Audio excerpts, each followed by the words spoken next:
فرمایا کہ میں اپنے رب سے اس وقت تک راضی نہیں ہوگا جب تک کہ ایک بھی میرا امتی جہنم میں ہوگا. میں اپنے ایک ایک امتی کو جہنم سے نکال کے اب راضی ہوں. کیونکہ جب اللہ مجھے یہ اتھارٹی دے رہے ہیں کہ آپ جب راضی ہوں گے تو میں آپ کو نوازنے سے باز آؤں گا. اور فرمایا میں اس وقت تک راضی نہیں ہوگا جب تک میرا ایک بھی امتی جہنم میں ہوگا, میں اس کو نکالنے کے بعد راضی ہوں. یعنی اس سے اندازہ کیجئے کہ سرکار دو عالم صلی اللہ علیہ وسلم کو اپنی امت کے ساتھ تعلق, اپنی امت کے ساتھ ان کے تعلق کیسا ہے کہ اس آخرت کے اندر بھی فرمایا کہ میں اس امت کے ایک ایک بندے کو بخشوا کے چھوڑوں. اور چنانچہ حدیث میں آتا ہے میدان حشر قائم ہوگا,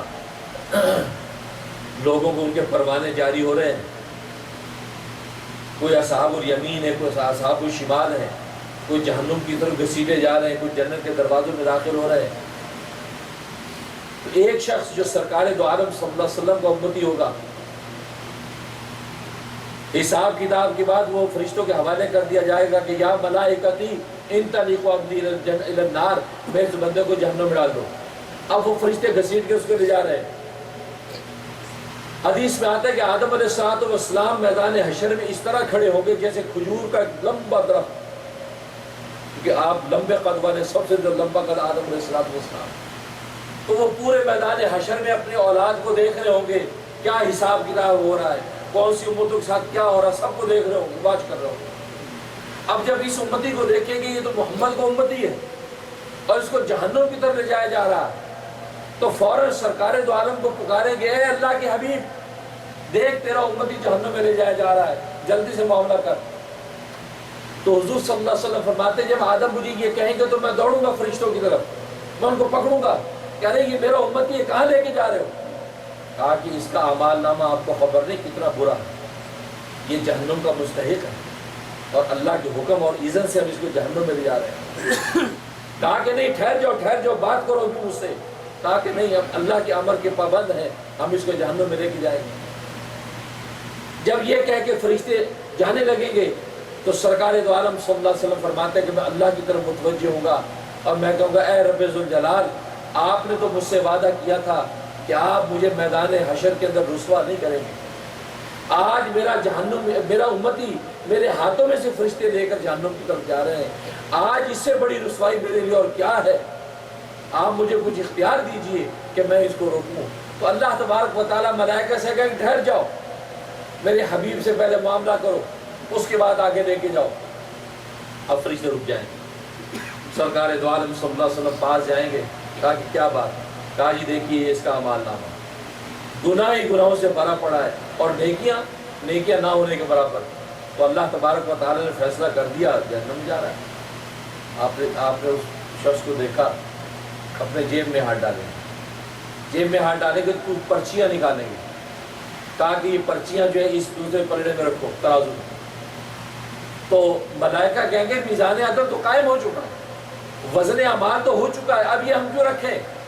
اللہ کی طرف سے آواز آئے گی ہے ملائکہ میرا حبیب جو کہتا ہے وہ کرو. اگر میرا حبیب یہ دوبارہ سے وزن اعمال کروا رہا ہے تو کرو. تو وہ پابند ہو جائیں گے. اب وہ پرچیاں جیسے پلڑے میں ڈالی جائیں گی اور تولیں گے تو وہ پلڑا جھک جائے گا اور وہ دفتر کے دفتر لکھا کہ 99 دفتر ہوں گے گناہوں کے اور وہ سارے کے سارے ہلکے ہو جائیں گے اور وہ پرچیاں جھک جائیں گی. ملائکہ کہیں گے رب ذوالجلال یہ تو جھک کیا پڑ رہا ہے اس کا؟ اللہ تبارک و تعالیٰ فرمائیں کہ بس اس کے لیے وہی فیصلہ کر دو کہ جو میرے حبیب نے کہا کہ اب یہ جنت میں داخل ہوگا. ملائکہ نے کہا ٹھیک ہے چلیے جنت میں. اب وہ جو شخص ہے وہ پیچھے پلٹے گا. کہا کہ بھلے مانس آپ کون ہیں؟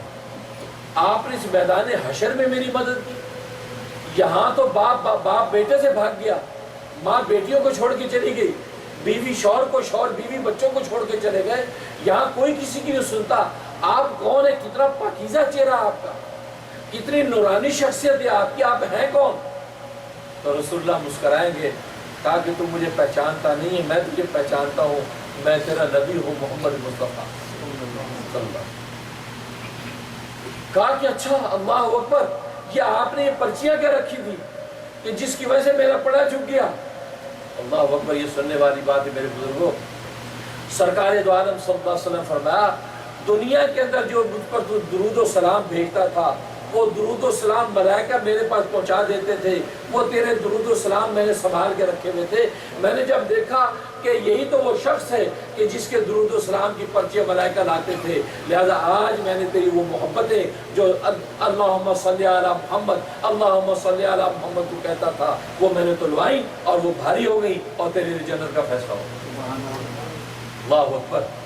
میرے دوستو بزرگوں، سرکار دو عالم صلی اللہ علیہ وسلم پر جو درود پڑھا جاتا ہے ایک کا بالکل محفوظ، اور طبرانی کی حدیث ہے، نسائی شریف کی حدیث ہے کہ فرشتہ نام لے کر بتاتا ہے یا محمد صلی اللہ علیہ کا فلان ابن فلان قضا و قضا، اے محمد فلاں جو فلاں کا بیٹا ہے، باپ کی نسبت سے بتا رہا ہے کہ فلاں جو فلاں کا بیٹا ہے اس نے اتنا اتنا صلاۃ و سلام آپ کی خدمت میں بھیجا، تو رسول اللہ صلی اللہ علیہ وسلم وہ اس کو اپنے پاس محفوظ کر لیتے ہیں صلاۃ و سلام۔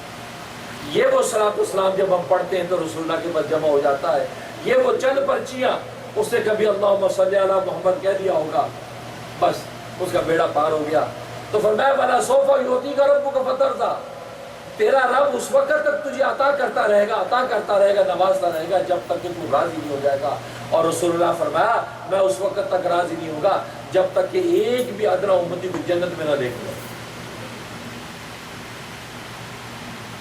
تو آج سرکار دو عالم صلی اللہ علیہ وسلم ایک امتی کی بخشی کا فیصلہ کروا دیا۔